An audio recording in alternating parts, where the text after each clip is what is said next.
In today's video, we're going to look at how we can use drop-down lists, but we're also going to look at how those drop-down lists can refer to another list.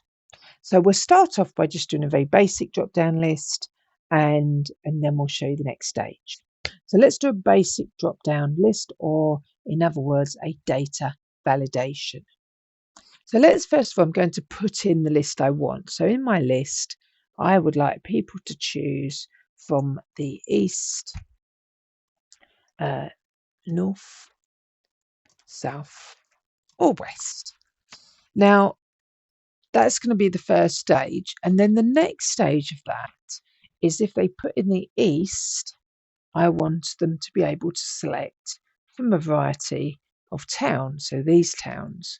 Or if they put in the north, I would like them to be able to select from those towns, and the same with the south and the west. But let's just start off by using the information in column G to make the basic drop-down list. So we're going to highlight the area column because that's where I would like my north, south, east and west to go. And we've highlighted all of that. I'm going to go to the data menu. And from the data menu, I'm going to select data validation. And that, my mouse has decided to disappear, is here. So select data validation. We'll choose list. And then we're going to tell it the source of our list. Now my list is in G1 to G5. So G4. So I'm just going to select those cells. Choose OK and just test that. So the cat has just appeared in my video. Let's say hello, Molly. She's very good at Excel. So let's just test that. So if we use the drop downs, we can choose south, east and west, etc. That's great and that's fairly easy to do. But what I would like to do is be able to choose, let's say south, and then the location change to show the offices that are available in the south. So this is the next stage. So what we're going to do, we're going to name each of these. So I'm going to highlight the first list, which is my east one. I'm going to name it. Now the name box is located just above column A here. You mustn't have spaces. You could use the underscore instead of a space. And you can just type the name in and press enter. So I'm going to highlight my from J2 to J4, click in the box, I'm going to type in east, no space, press enter. Okay, that's the first one named. We'll repeat that for the other areas. So let's highlight the one for north, click in the name box. So we're going to call that one north. And we'll do the south, click in the name box and choose south. And then finally the west.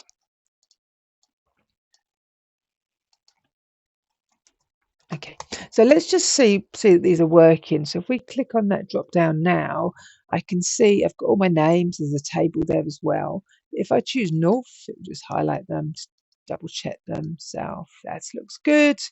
East and west. So they're all looking good. Now, little tip here. If you needed to change the range, maybe you hadn't selected quite enough cells, maybe you did it wrong, maybe you got the name wrong. So let me show you where they're stored. So we're going to go to the Formulas tab, and then we are going to select something called Name Manager. And Name Manager will enable you to edit these. So Excel makes them very easy to set up, doesn't make them so easy to edit. So what I could do here, here's all my names, east, south, etc. I can click on one of them, choose edit, and I've got a couple of options here. I could rename it, or I can change the range here. So maybe if I added something in, I could just extend the range.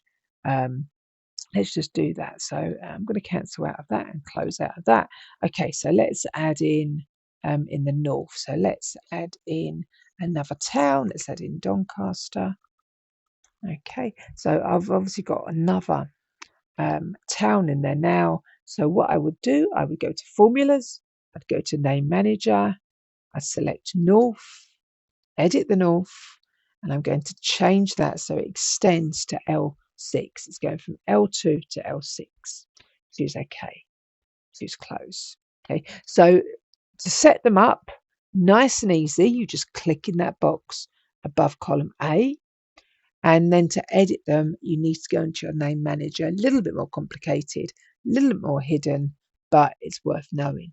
Okay, so we're still not there yet though. So what we've done, we've got our validation here, and I now need to link my location column back to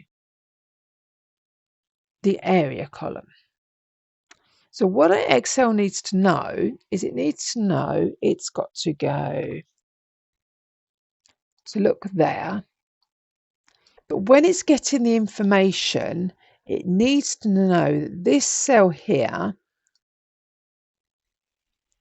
is linked to that cell there, or to those cells. So in the case of the south. And we can do that with something called an indirect. Because what an indirect allows us to do is say, okay, well, the name in here links to here, and indirectly it's going to pick up the cells that are called south. So let's give that a go. So we click in C2, we go to the data validation, like we did before, and we change it to list. And our source is going to be the cell in B2. So what we're going to say is equals indirect, and it does help if you spell it right, open brackets, look at cell B2, which will then look at the list, which will then link the list to the name. Choose OK. Right, I'm going to test this first one. So let's change that to north.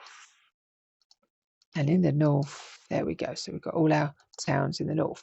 If I instead changed it to south, and I look at the drop down, and there we go. Now, little bit of there's a but here.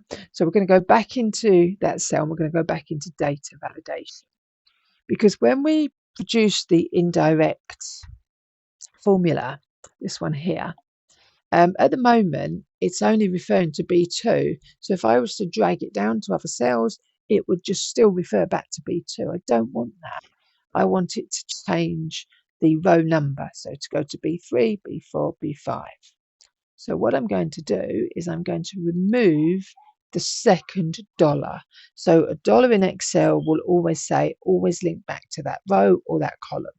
I don't want it to link back to that row, so I've removed the second dollar. So that means if I choose OK, if I was to drag that formula, that data validation down, because you can drag data validations down in the same way as a formula, I'll delete the text because I don't want that, using my delete key. And let's test it. So the south, let's say north. I should have my north options. Next one down. Click on the drop down. I'm going to choose west. And that should give me the west options. Yeah, perfect. And let's do one more, east. And that should give me the east options. Lovely. Now let's say I wanted to add in another one to the east. So we're going to come to the east. We're going to click there. And okay, let's add one more into there. So we're going to add in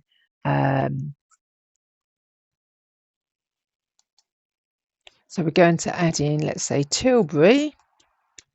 Okay, so because I've got an extra one added in, I need to alter the named range, because remember, that's what makes up, let's just test that. So if I went to east in this list here, it doesn't include Tilbury. So let's go in. Do you remember where that was? That was in formulas and name manager. So we're going to choose east. We're going to edit east, and then we're just going to extend that by 1. So I've changed it to J6. Choose OK. Choose close, and let's just test that with the east. So yep, that range is extended, and if I chose east again on here, that last one of Tilbury should be there. So because you've named your ranges, If you add to them, you just go back and edit the name range. You don't really need to mess about with the data validations, which is one of the advantages of this. I hope you found that useful. You might need to watch this video a couple of times because it's a little bit more complex, but because there's several steps to it.